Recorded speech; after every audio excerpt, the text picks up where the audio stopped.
Welcome to yet another episode of the NewSpace India podcast. We often see a lot of press announcements and media coverage of space launches and satellite related activities. However, the use of these satellites in space is only to help people on the ground. And this, unfortunately, is something that our media or the mainstream press does not really cover so prominently. And often fascination ends at seeing those rockets fly and seeing what happens with those satellites up in space. We need to know that satellites are ultimately just tools that people can use to better their lives. In this episode of the New Space India podcast, we see one such downstream application which is helping the fishing community in India in identifying potential fishing zones using satellite imagery, and it also caters to the safety of the fishermen as well as sustainability of fish. Numerate, a startup based in Mumbai, headed by CEO Devlina, gives a great insight into how their application works and how is it serving the fishermen and the community around fishermen. Devlina, welcome to the New Space India podcast. Thank you so much for taking your time for recording this episode. Thank you, MP, for having me. How are you doing? I'm good. So I'm looking forward to learning a lot of things that Numerate is doing and what you are doing with your team. So just to begin the show, tell us a little bit about yourself and what got you to start Numerate, as a background. All right. My entrepreneurship started somewhere in 2000, early 2015 or 2014 end, if you can. I'm thinking back now. So where I was again working in a corporate, like many other entrepreneurs, and looking for something to that kind of helps me do what I really want to do. So that's a typical story. I won't really go to the details of it. But my first startup was called Vocation. It was co founded, and we were again back then using different kinds of data to build a global risk model. It was primarily based on the idea that for a certain place, what are the kind of risk involved: health risk, weather risk, financial risk.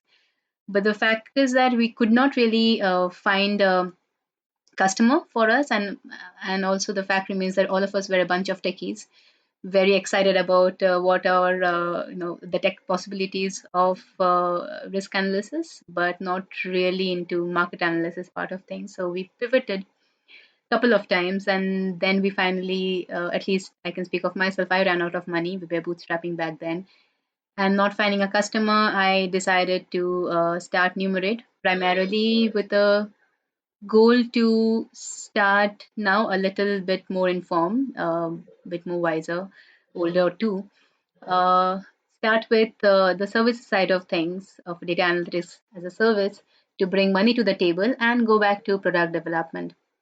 So that's where I started working in Numerate in September 2017 as a one-man army, and then within a span of 2 to 3 months started building the team, and now we are a 15 member team um, working on building products, analyzing data, and when we say data, it's both geospatial data and other forms of numerical data. Fantastic. So when you started building, your team and your product or so on, how does geospatial technology really work in India, for example? So how are the data sets available for you, and what is the kind of products that you are planning to build?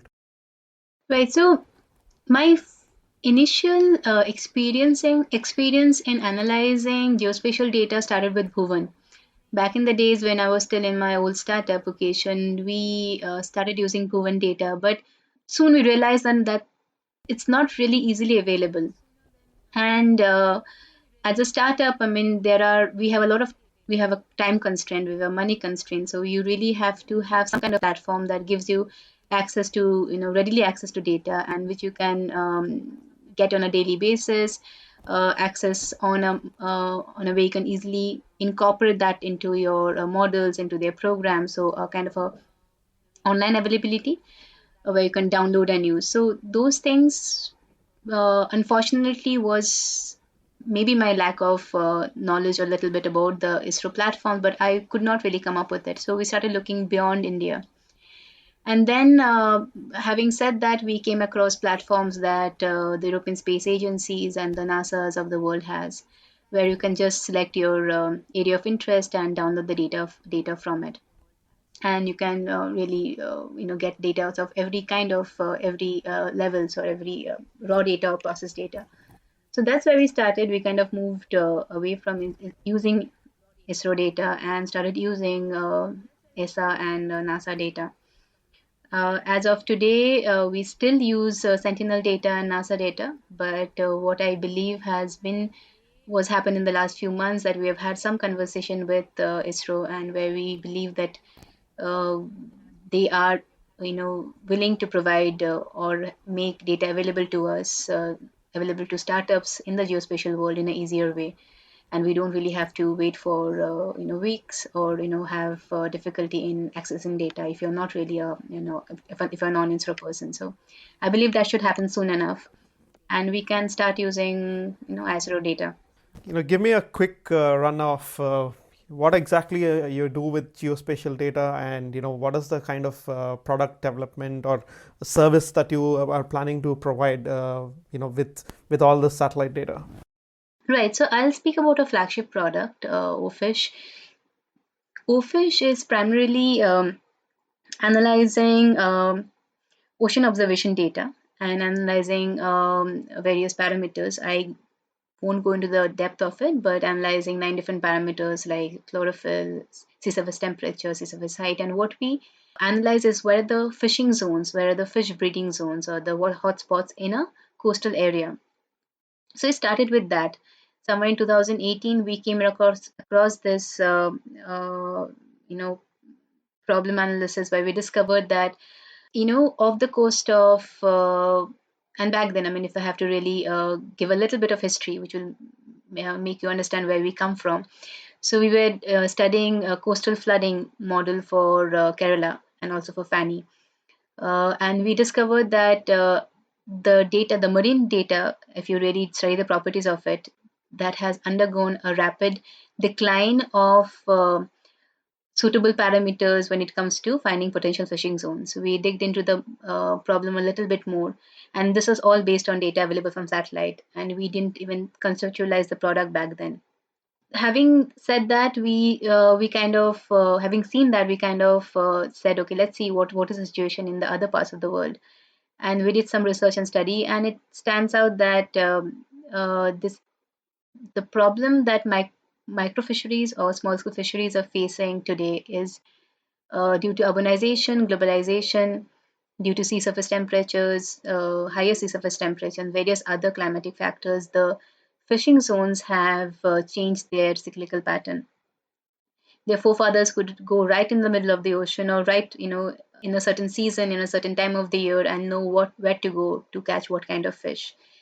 But nowadays, what has happened? They are spending a lot of time out in the sea. They are wasting a lot of fuel. They are getting more exposed to bad weather and coming back with a lesser catch. So we kind of started there. We None of us were from the fishing background, or none of us from the fisheries domain. So we really had to go and talk to people, talk to fishermen to validate is what we are seeing on through our data is actually the case. So we conducted interviews of fishermen across the peninsular India, starting from Gujarat, Maharashtra, Tamil Nadu, coastal Karnataka, Kerala, Orissa, West Bengal. We recorded all of that. We asked them basic questions, and all of them came back with replies which kind of summarized what we are seeing on paper as well, that they are finding it increasingly difficult to find a catch, and various other livelihood factors that comes along with it is finding it difficult to have a financial support from the government, or a validator or formal financial support, and finding it difficult to sell through charting their way through these various dealers. So, and then we thought, as I said, having learned from my previous startup, I really wanted to validate if there is a market beyond India for this.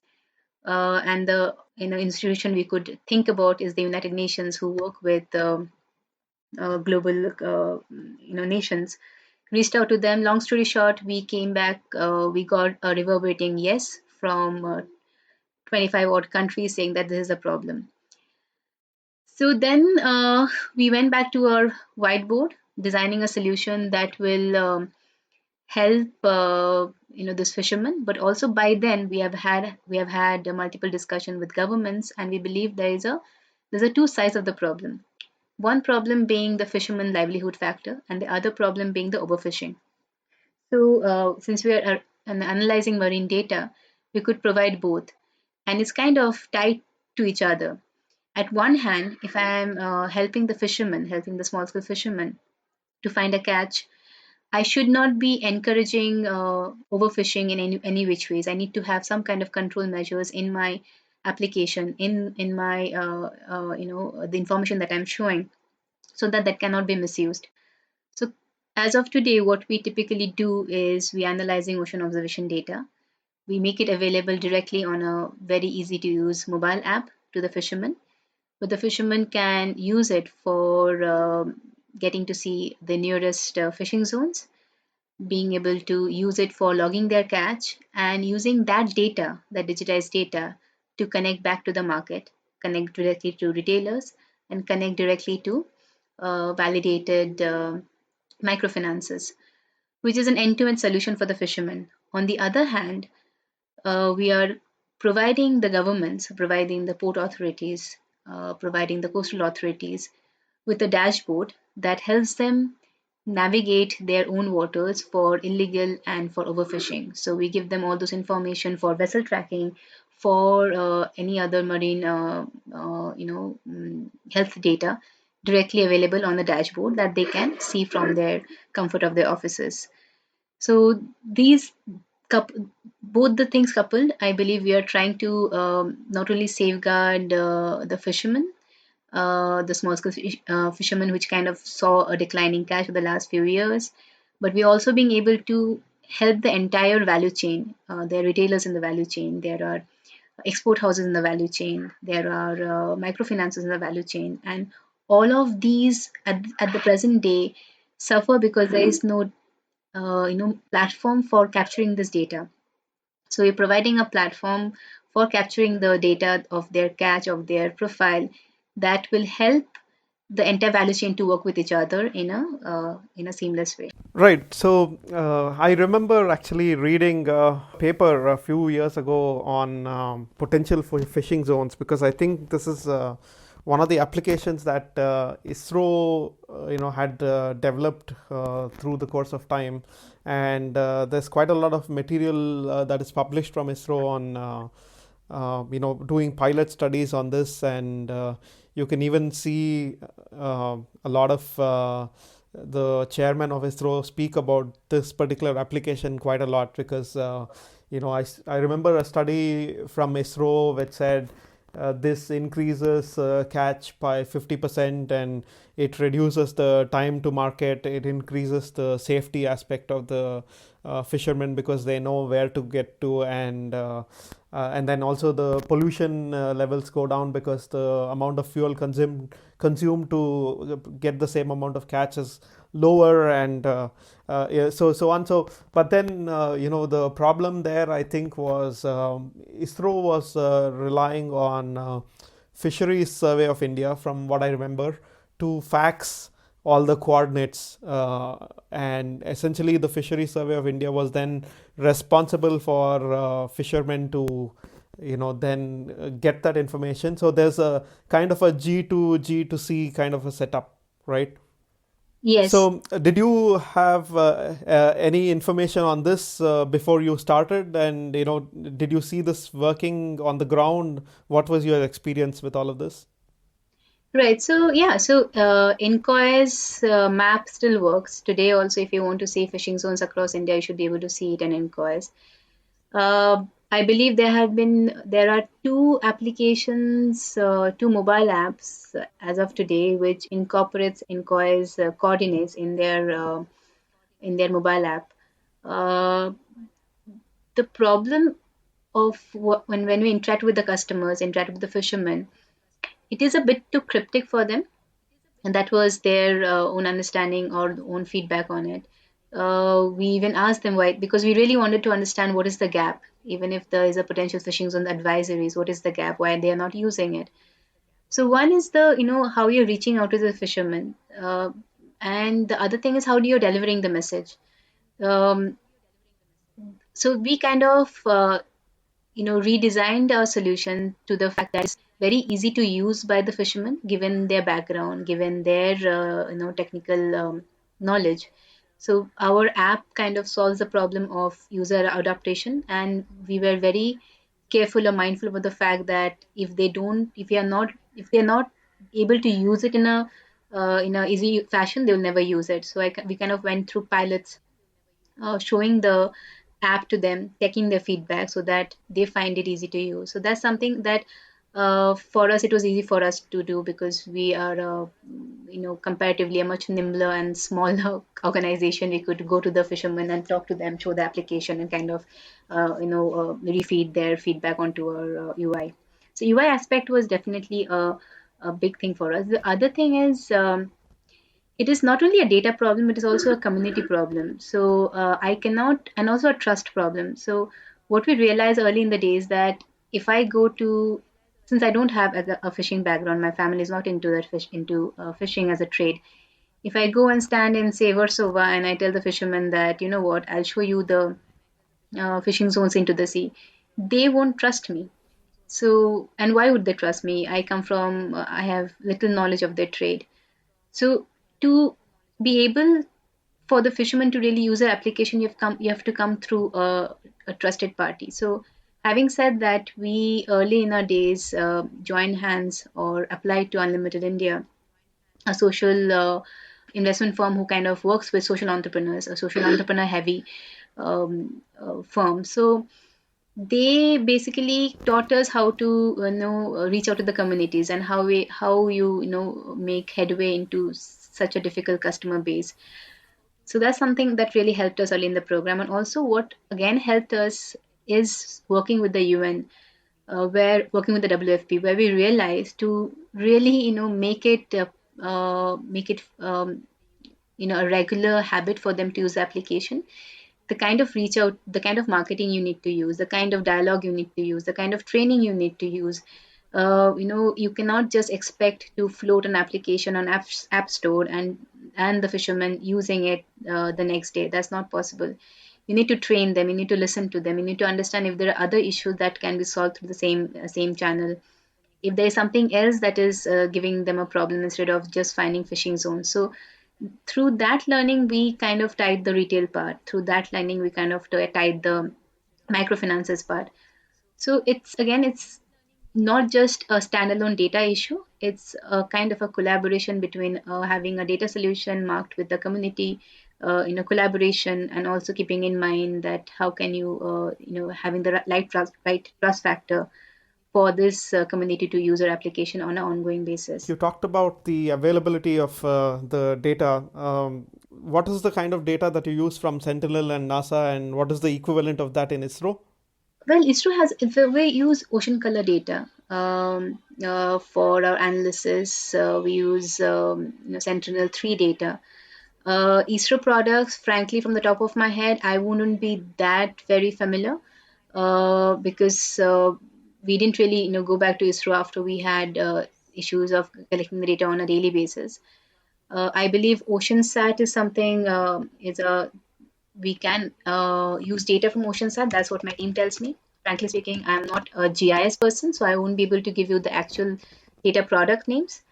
But I'm happy to explore once we get some, easier access to ISRO data set. Basically, from what I understand, then that the end user application is nothing but a smartphone. So the app that you have built interfaces with the smartphone, and people can just download or data just refreshes on their smartphone every day, and people can navigate to the fishing zone and then get their catch and come back. That's is that right?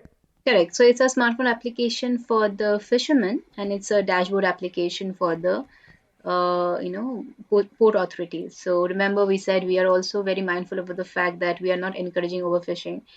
So we provide a dashboard for the port authorities that goes hand in hand, because you'll see what typically the authorities say, that if there is something like, for example, very example from the recent times is, today I was talking to a fisherman today morning, collecting his feedback on how the crisis affects his business.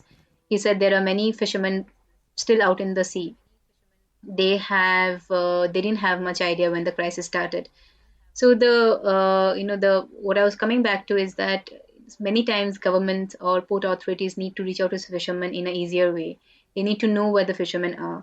So we are helping the authorities do that through a dashboard, through a data channel. And for the fishermen, is just an application that not only shows them the fishing zones, but connect them back to the market, connect them back to the money. Right. So, is there any real-time data exchange between the port and the fishing vessels? Because for any data exchange, you need to have a network, right? Because I'm not sure how further into the sea there is a mobile phone network or anything available. So, is this something that you collect, offline, and then you transmit back once people are have connectivity, or how does it actually work in terms of the transactions? Right. So fishing boats do have some transponders as of today, which are the first thing is that we bring on all those transponders into a single platform. Though on a separate discussion, we are trying to provide them better transponders as well, but I don't want to go there because that's still what we are exploring. But there are devices that the fisherman uses for for not only for the lat long measurements, but also for communication. So we're using that as of today. There is a limit to the network connectivity, yes. Certain places you do see network extending up to 10 kilometers into the sea. Uh, Beyond that, the transponders help them to connect. We at this point in time, we are working in a model. We are working with something that will help them to communicate better in the sea without using the mobile phones, without being reliant on kind of GPS. So that is currently work in progress. And we are helping very soon. We'll be able to integrate that to the dashboard as well, and being able to integrate that back to the authorities, having a better connection between coastal authorities and fishermen. Okay, the transponders that you say are a part of the fishing vessel, and that's installed through a government scheme. How does it work? Because essentially, fishermen have their own. Every state has its own fisheries unit, right? And every fisheries unit, because I know that ISRO is piloting something with fishermen in Kerala from the news I've been reading for the transponders. So, and you operate primarily now out of Bombay. Uh, like how does it actually work between because given that India has 7,000 kilometers of coastline, I was curious how this operates. So from what I know is the Maharashtra government has spent couple of lakhs in getting the transponders installed in the small boats, and it was installed by the government themselves. So I think it's kind of tied to their having their license in place. Though there are complaints about the current transponders not doing their job, but it was primarily given as a government scheme. And even in the rest other parts of the country, even in West Bengal or even in Andhra, we have the same some state government schemes which installs devices on small fishing boats. Uh, the thought of installing the devices is not only to track them all, but also to in normal times, but also be able to extend search and rescue services during emergencies. Yeah, right. So, do you have any clue on if these transponders are basically, ground communication, as in, or do they have a direct satellite link? Any clue on this? No, they don't currently. I don't think so. They have a satellite link. From what I hear, and I'll be very honest, the advanced talk on these transponders I've had with just the Maharashtra government. they have difficulties in uploading to of connecting to satellite, so they are not using that model at all. The only way they're communicating is through a ground station.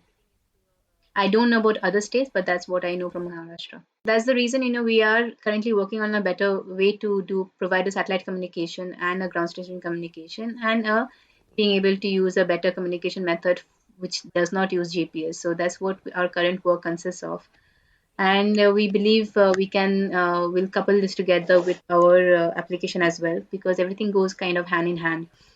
So that will be part of a solution as well in the coming months. Great. So you're then looking at installing some sort of a position or whatever sensor on these vessels, which are probably lower cost, that can use existing satellite networks to then collect that data. Yes, low cost, better communication, tamper proof, more reliable. Exactly. So this is fascinating. How scalable is this in terms of your app and everything? Because obviously language, I think, is one issue there, and also maybe jurisdiction of how states treat this. And so tell us a little bit about how this works between different states and the jurisdictions and languages and adoption. Right. So there are two things that kind of it's customized from region to region is, of course, the language, as you rightly identified. Language is something that, so we currently support five languages: Tamil, Sinhala, because we implemented the Sri Lanka solution through WFP. So Tamil, Sinhala, English, Marathi, and Bengali. So these are five different languages that we currently support. Apart from that, there is a data security in place. We have whatever details of yield they are collecting, that's securely secured in our app. That the data security was identified when we were trying, the need for the data security was identified when we were trying to do this, for our initial talks with the Sri Lankan government.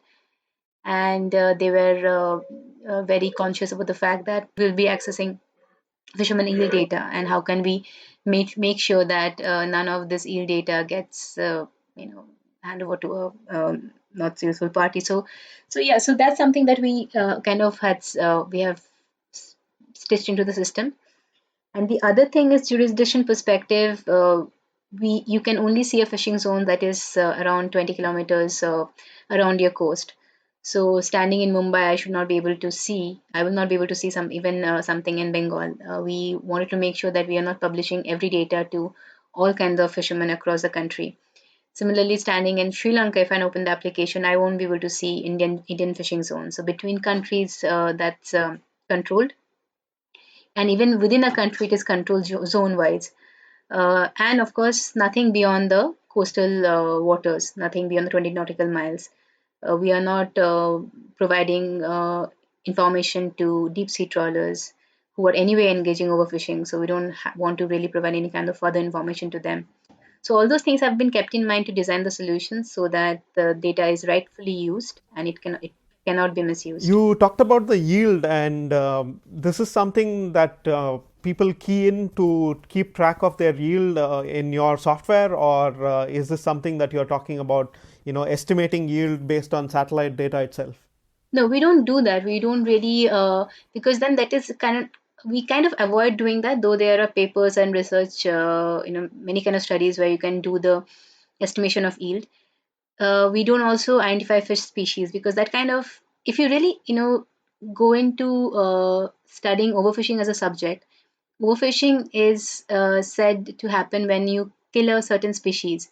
So if I'm doing that, and if I am calculating that, I believe the data can be hugely misused. So I don't really want to go there. Where we started collecting data is from the perspective that the first thing was to show them the potential fishing zones, and the community that we are working with, they do have a sense of the ocean. We are not giving them anything new. We are only giving them a better or a faster access to it. So as even ISRO talked about it, that if you can reduce the amount of time they take to direct to reach a fishing zones without wandering around the ocean, we save on the fuel cost. So that is our key interest in the first place. Second thing, when we started collecting their yield, that is primary from the perspective is that currently they end up borrowing operational loans on an everyday basis from a lot of money lenders, a lot of local interest, local leaders with very high interest rate, and then whatever catch they get, these are the people they sell to on a very low cost. So if you have to really break through that, uh, you'll have to have their data digitized in a certain way where they can reach out to the microfinances directly. The reason they don't do it today because the microfinances and the banks of the world do not have anything to validate that this fisherman is going to be able to repay my loans. The only collateral they have is a land or a gold, which most or a yeah, most fishermen, if they don't have it, they are not applicable to the microfinances. So how can you digitize the data? How can you track their yield on a day-to-day basis, keep a sense of their minimum profile levels needed for a KYC, and just act as a kind of a marketplace where the banks and the microfinances of the world can talk to their customers, and it can be an easy exchange without they having to sign off forms and they having to go through various paperwork which they don't really understand much of it. So that's where the yield recording kind of came into view, and again it kind of tied up to the selling as well. So if you're recording the yield, if you're recording the kind of fish you're catching, a market, any kind of retail or e-commerce who buys fresh seafood can buy it off our platform. So that's the answering, circling back to your question, all these features are available on the Ofish app. You don't have to really use all the features.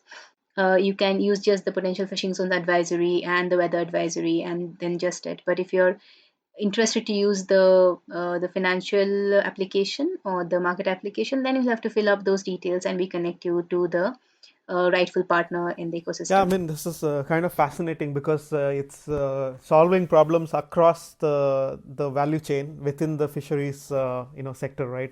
You are looking at the fishermen themselves, but also the whole problem of access to finance and also access to market. So it's all packaging, three or multiple different things. Yeah, and I think we kind of realized that very early in the program that if we have to really make it successful, we'll have to touch all these key points. Just showing fishing zones without providing a downstream application of it won't really help. So that's the reason we are kind of stitching it all together and making it available to them. Yeah, this brings me to believing how the something like ISRO or any other space agency should also interface, because essentially I think their mandate is to make this data available, and that data creates the ecosystem for people like you to use it in different ways and forms, and because you have the insight into the market and the nerve of it, right? So that is also, I think, one thing that that makes the bottleneck for something like this to scale, because if they also start participating in the downstream, there is not enough people and not enough incentive for them to scale any of these applications to the scale of a country, right? Interestingly, I had a very good conversation with Rakesh Sashibhushan sir during our Kerala meet. And also Madhavan sir, and I believe, and we have been kept in, I have written back to them since then, and I believe ISRO or INCOIS for that matter, coming to the kind of work we are doing, can definitely help us in getting some more domain knowledge of it, and and from their learnings what we can teach, and how we can apply or improve our systems better. And if we can get to work with them, there's nothing like that. So uh, numerate as an organization with 14 member, I believe if we can have some support from the ISROs or the inquest of the world, we can work with pan India. And why only pan India? We can work with the global system, because from what I see, this problem is not just India centric. Its problem is much beyond Southeast Asia, and it's global. Based on your experience with your company, how would a geospatial ecosystem building happen if ISRO were to participate. So of course, ISRO can give out data for free, but are there any ideas based on your experience that you would say that if ISRO or somebody doing space, or even for example the Kerala Space Park where I'm involved in, if we could give you some tools or some access to some stuff, what would make more entrepreneurs like build these kind of applications? Right. See, so purely stepping back, we are a data science company. We analyze data of all formats. So this is Ofish is one a product that we are building, and I believe so far, it has been a very successful product, touchwood. But the fact that we really got good feedback on it. But if in the early days, if we had had data coming in from ISRO or data coming from INCOIS or some domain support there, we could have gone covered much more ground than we are doing currently, because we are studying everything, right? We are just every day is a new study for us. So that's something. But going forward, there are multiple things you can do in this world. I mean, if suppose just take the marine resources for that matter. When you're talking about a tsunami warning, or you talk about fishing advisory, INCOIS has those advisories locked up in their site, which don't really reach the end customers and consumers, and don't really reach them the way it should reach them. So we believe as starters we can fill that gap, provide a kind of a marketing channel, or a kind of a customized data providers, customized solution providers to targeted markets or targeted customers. That I believe can be done if we have access to the data. So we don't really we focus more on application building, focus more on target customer, target market study, and if the data access becomes An easier. interesting aspect that you talked about is the scale to other countries, and how this scales to many other countries like Sri Lanka and maybe African countries. Um, how easy is for somebody like you who's based in India to connect with those kinds of ecosystems where people are coming from different cultures, languages. How, because the of course the technology scales, but are the fishing communities very different there, or fishing communities almost operate the same way? I can speak from my experience in Sri Lanka, and some experience in talking to few people in Bangladesh. We are close. I mean, they're just neighbors, so there's not really much of difference. But I believe, for us to scale Ofish to other countries won't be too much of difficulty, because we started this program with the United Nations, and the reason we started this with the United Nations is understanding the fact that it's impossible for, again, a 50-member team operating from Mumbai to really reach out to every corners of the world. We need an introduction. We need a trust factor. So that's what the UN provides. And I believe through that, having using the channels, using the connections the UN has, and the trust that they provide to the local communities, we can easily apply the solutions to not only Southeast Asia but also to Africa. And Africa is a very good example, by the way. There are many countries facing issues on you know there. If you study the small scale fishermen, as a community across the world, they are the ones that are mostly deprived, that they are the ones that are mostly gone astray from the from that livelihood, because they are not really gaining much of they are deeply suffering from food security. So yeah, so I believe we do have access to it. It's not too much of a trouble and too much of a problem in scaling it to global levels for us at this moment. We have the right channel partners, and we are also working with ESRI on this. We use ESRI as a tech platform. So even ESRI helps us in communication and marketing and sales. So we do have a couple of global partners and the ESA of the world. So it's not too difficult. From your experience in building such new products, I'm sure that you have talked to other upcoming entrepreneurs in the geospatial world in India and abroad. uh, you know generally, what is the sense that you get for a lot of this downstream geospatial technologies getting built out of India, and not just serving Indian markets but also abroad? Um, because I feel like there's quite a lot of applications that are out there that are really underexplored, and where communities can be served, but then we're not really doing that as efficiently, or the markets were not there. For example, your own company, maybe it wouldn't have existed maybe 5 years ago, because smartphones may not have been as cheap as what it was today, right? Correct. So, if I understand your question correctly, you're saying how India as a geospatial application, how Indian startups compare with, non-Indian startups in the geospatial application side of things. Is that your question? No, I mean, not really, not really that, but essentially what I'm trying to get to is, you have done something at a timing where Hmm. a lot of things have come together for fishermen to take up your tools, right? So because smartphones have now been available, they're cheap, they can buy it, and so, and then the network layer is available, and you have quite a lot of cloud infrastructure that you can deploy. So there's a few things that have come into place for the market to mature.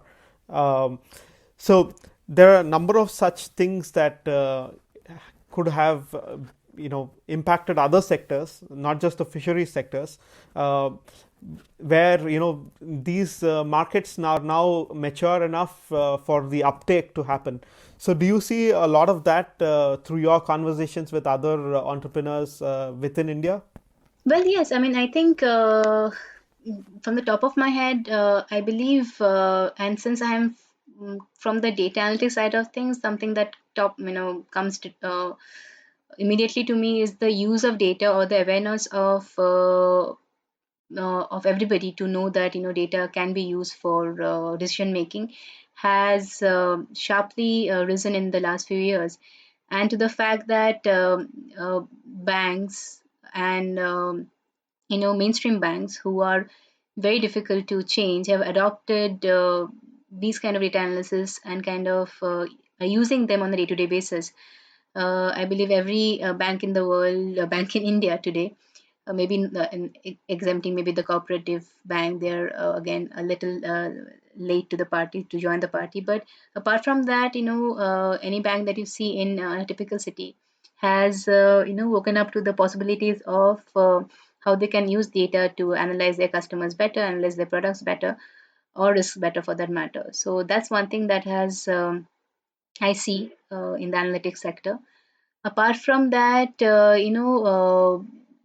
using from the geospatial side of things, using location intelligence is everywhere. I mean, it's from your mobile phones to your laptops to your watches, your watch, wristwatch. So location intelligence is being used for, either a matchmaking purpose or being used to really connect suppliers in the market. So that's something that is very good to see. Talking about entrepreneurs that I regularly talk to or in my circle, few things has become easier. Few things of the distribution channel has become easier. Connecting two ends of the pipeline, supply chain pipeline, has become easier. I was earlier talking today with again keep on this crisis situation or the current lockdown that we're having. I was earlier talking to an entrepreneur who was in the farming industry, and she has been, she has a funnel that the farmers, how the farmer reaches the market. So only because of the location intelligence in place, he does not really reach out to his, you know, to village market to really sell his goods. He can connect to anybody in his jurisdiction. So the virtual world is making a lot of things easier, and I believe that's something that we can, even when, and that has kind of become very the normal situation of the day, where you're using geospatial data or in data analysis for any kind of app, any kind of solution, any kind of problem solving. Fascinating. So my final question to you would be, what is the scale that you see operating at in, let's say, 5 years time to comparing now? would you say, a million plus fishermen are using this, let's say in India or other places? What is the kind of growth that you see in terms of adoption, and how that translates into, sustainability and other issues?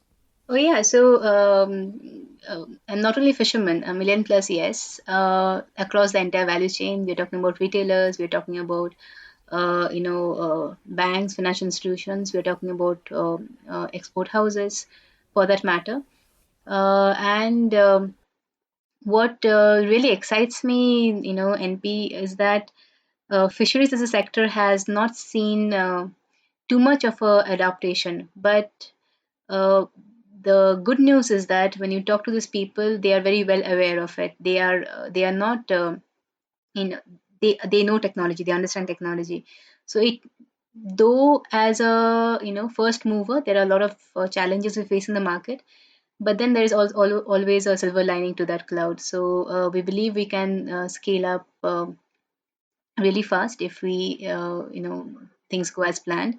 And as I said, it's an entire ecosystem that we are looking at, and we believe there is much more to offer than it meets the eye currently.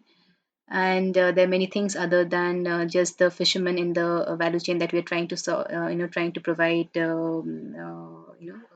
help for, and keeping in mind the sustainability, because we started with UN, so the SDG goals of curbing hunger, uh, and the SDG goals of life underwater. We believe we can help solve that through our application. A little bit, I would like to talk about our, how we are solving hunger, because this is something that we started with and is very close to our heart. Is When we present in the WFP, we are the only startup which was talking about growing food from the ocean. So every other startup was concentrated about how to feed the poor from food from earth. So we said, see it, you're talking about 180 million hungry people, and all of them can be fed from the sea. And your own organization, the FAO, said that if you can rightfully fish, you can actually feed the poor and take measures to make your food security issues better. So we believe, there are a couple of things that we are trying to do that won't be easy to solve, won't happen in a day. We are starting with something we believe will provide the highest value, and then we'll tie the bigger pictures or the bigger goals into it as we go. Good luck to your entire team. This is a fascinating application. I would love to have more guests who are doing such downstream applications to learn more about how space is really creating a useful product at the end of the value chain to all of it. Thank you very much for taking time out to speaking with me. We'd love to keep in touch and have you again speak about all the progress in a couple of years again. Sure. Thank you, NP. Thank you so much for your time. It was lovely speaking to you. Thank you for staying until the end. If you have any comments or suggestions, please write to curator@newspaceindia.com. Please consider sharing this episode with any friends or family who may be interested in learning about India's space activities. If you would like to stay in touch with the NewSpace India community, please use the link in the description to join the NewSpace India Telegram group. Feel free to also suggest guests for any future episodes. A new episode of the NewSpace India podcast is released every other Friday. Do subscribe to the podcast using Apple, Google, or any other podcasting platforms you may use. Until the next episode, thank you.